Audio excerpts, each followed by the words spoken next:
Барлықтарыңызға сәлем оқушылар. Бүгін сіздермен English Plus 9-шы сынып Students Book 3-ші тарау 36-шы беттегі жаттығуларды орындайтын боламыз. Exercise 1. Take the meaning of the verbs in the box. Okay, good. And here we have 9 sentences. And which do you agree with? Which do you disagree with? Бізде 9 сөйлем берілген екен. 9 сөйлемді оқып, қай сөйлемдермен келісеміз, келіспейміз, соны айтамыз. Енді бірінші келісетіндерді жазып шығайық. Әдеттегідей жауаптар оң жақта берілген, осы жерден жазып алсаңыздар болады.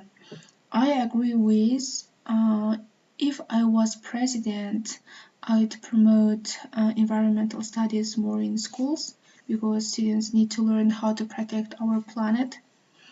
If I was president, I would invest in education and the schools because better education helps the country grow. And I agree with, if I was president, I would develop renewable energy sources because we need clean and sustainable energy. Осы 4 сөйлеммен келісетін едім деп жазсаңыздар болады. Мысал ретінде, егер мен президент болсам, мектептерде қоршаған ортаны қорғауды көбірек насихаттайтын сабақтарды қосар едім, өйткені оқушылар ғаламшарымызды қалай қорғау керектігін үйренуі керек. Және егер мен президент болсам, білім беруге және мектептерге инвестиция салуды жаңа қолдайтын едім, өйткені жақсы білім беру елдің өсуіне көмектеседі. Осымен келісемін. Келесі, егер мен президент болсам, пластикалық қаптаманы азайтатын едім, өйткені пластикалық ластану ол үлкен мәселе. Сондай-ақ, егер мен президент болсам, жаңартылатын энергия көздерін дамытатын едім, өйткені бізде жаңа және тұрақты энергия бізге қажет. Мұны осылай жазсаңыздар болады. Келесі, I disagree with, мен келіспеймін. Қандай нәрселермен? If I was president, I would ban diesel cars because many people still use them and they can't afford electric cars. Егер де мен президент болсам, дизельді көліктерге тыйым салатын едім, өйткені көптеген адамдар әлі де оларды пайдаланады және электр көліктерін сатып ала алмайды. Бұл сөйлеммен мен келіспеймін деп жазсаңыздар болады. Келесі, I disagree with tax people who don't recycle because not everyone has access to recycling bins. Егер де мен президент болсам, қайта өңдемейтін адамдарға салық салатын едім дейді. Жоқ, бұл сөйлеммен келіспейміз деп айтамыз, өйткені барлығының қайта өңдеу контейнерлеріне қолжетімділік жоқ деп айтсақ болады.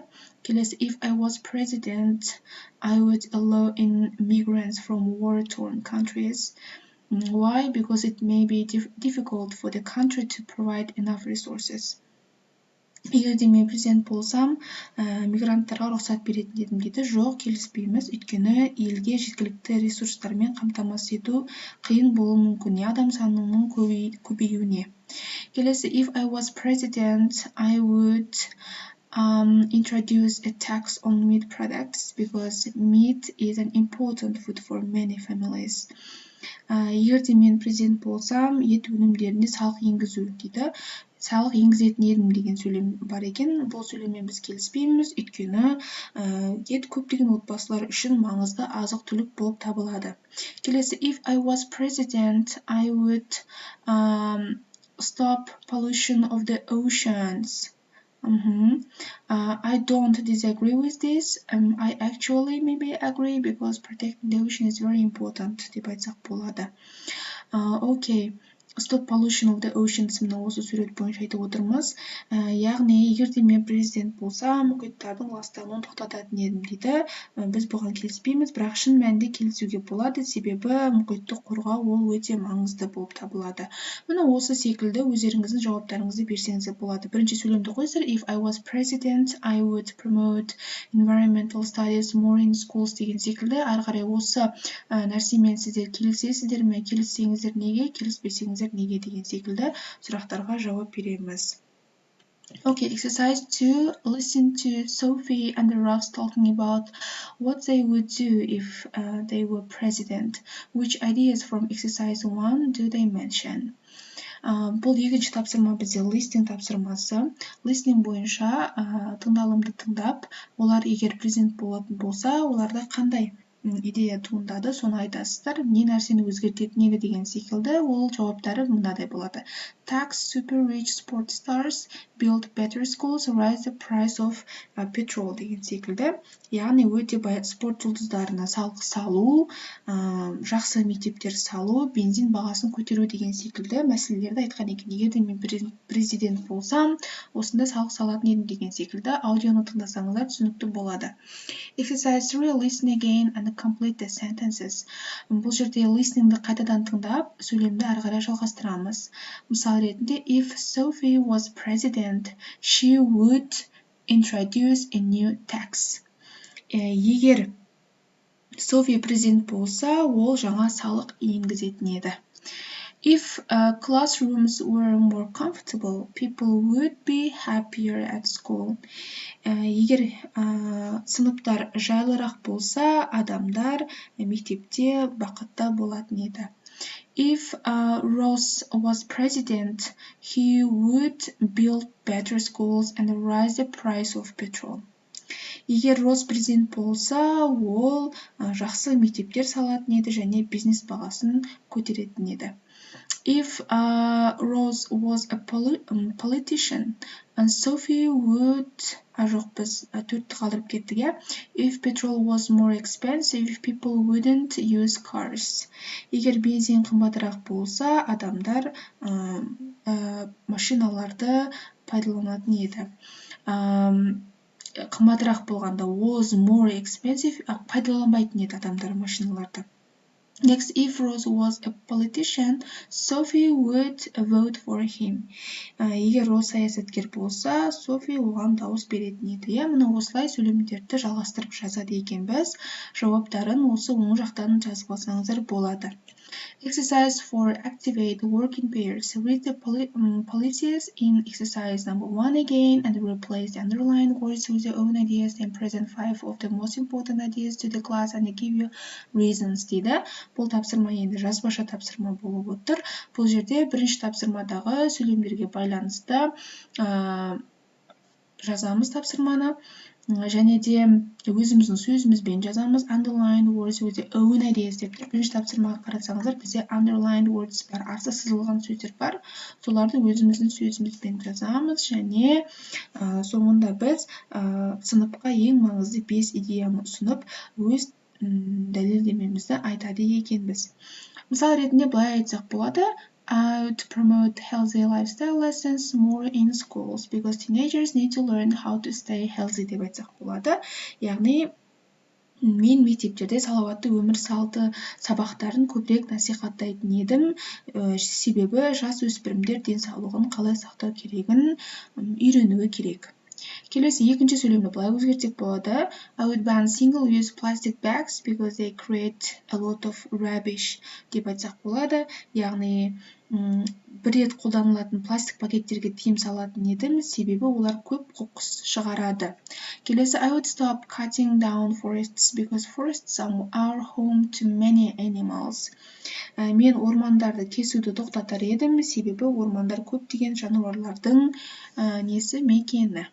I would tax companies that pollute the air because factories make the air dirty. Мен ауаны ластайтын компанияларға салық салатын едім, себебі зауыттар ауаны ластайды. I would invest in modern technology for hospitals because people need better medical care десек болады. Яғни, мен ауруханалар үшін заманауи технологияларға инвестиция салатын едім, себебі адамдарға жақсы медициналық көмек қажет. Келесі, I would allow students to study one extra foreign language because it helps them in the future. Мен студенттерге, оқушыларға бір қосымша шет тілін үйренуге мүмкіндік беретін едім, себебі бұл оларға болашақта көмектеседі деп айтсаңыздар болады. Келесі, I would reduce the price of public transport because more people would use buses and trains instead of cars. Мен қоғамдық көлік бағасын төмендететін едім, себебі көбірек адамдар көліктердің орнына автобустар мен пойыздарды пайдаланатын еді. I would develop public parks and the green zones because cities need clean and relaxing places. Мен қоғамдық саябақтар және жасыл аймақтарды, zones аймақтарды дамытатын едім. Өйткені себебі қалаларға таза және демалыс орындары қажет. I would introduce a tax on fast food because unhealthy food causes health problems деп айтсақ болады. Мен фастфудқа салық енгізетін едім, себебі зиянды тағамдар денсаулыққа зиян келтіреді. Келесі, енді осылай біз мына жердегі сөйлемдерді өз сөзімізбен өзгертіп шықтық. Келесі тапсырманың екінші бөлігінде айтады: Present 5 of the most important ideas to the class. 5 идея жазуымыз керек біз. Біріншісі, ban single-use plastic bagsке былай айтсақ болады: They create a huge amount of waste and harm the environment деп айтсақ болады. Stop cutting down forestсқа: Forests clean the air and protect wildlife. Invest in modern technology for hospitals. Better equipment saves lives and improves healthcare. Reduce the price of public transport. More people will use it and the air will be cleaner. Develop public parks and green zones. Green areas make cities healthier and more beautiful деген секілді біз өзіміздің ойымыздан осылай жауаптардың барлығын жазып, өз идеямызды ұсынған болатынбыз. Яғни бір рет қолданылатын пластик пакеттерге тыйым салу, ормандарды кесуді тоқтату, ауруханалар үшін заманауи технологияларға инвестиция жасау, 4 бізде қоғамдық көліктің бағасын төмендету, 5 бізде қоғамдық саябақтар мен жасыл аймақтарды дамыту деген секілді. Мұны осылай біз өзіміздің идеямызды ұсынады екенбіз, және оларды біз осы conditionals бойынша сөйлемдермен келтірдік. Біз сіздермен тапсырмалардың барлығын аяқтадық. Каналға тіркеліп, лайк басып кетіңіздер. Сау болыңыздар.